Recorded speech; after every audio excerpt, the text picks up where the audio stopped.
So guys, oh, kumakain na si Mrs. Oh. Dito siya kumain sa upuan lang, di na sa lamesa. Kasi may kumakain ano, pataubin mo. Para mag... Ayan guys, oh. Ayan, kumakain na siya guys, oh. Tingnan niyo ng aligi. Pagilid mo nga, para makita yung aligi. Ayan, oh, guys, oh. Parang itlog na pula. Aligi. Ayan, kain si Mrs. Oh, ayan. Ganda ng aligi. Ito naman yung apo ko guys, oh. Kain dito sa lamesa. Ito, yun. Yun nga yung kinakalkal mo. Ayan, oh. May aligi. Ayan, oh, may aligi yun, oh. Yun, oh. Yan, kainin mo yan. Kung ayaw mo, bigyan mo si ate mo. Sapatos ka na din, sapatos. Ay, siya. Pinsay, kain ha. Sige.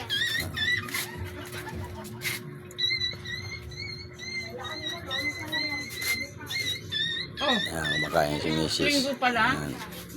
Linggo. Ayan, guys, oh. Ayan, oh. Yung aligi, Naman guys, kape. oh. Kain ka?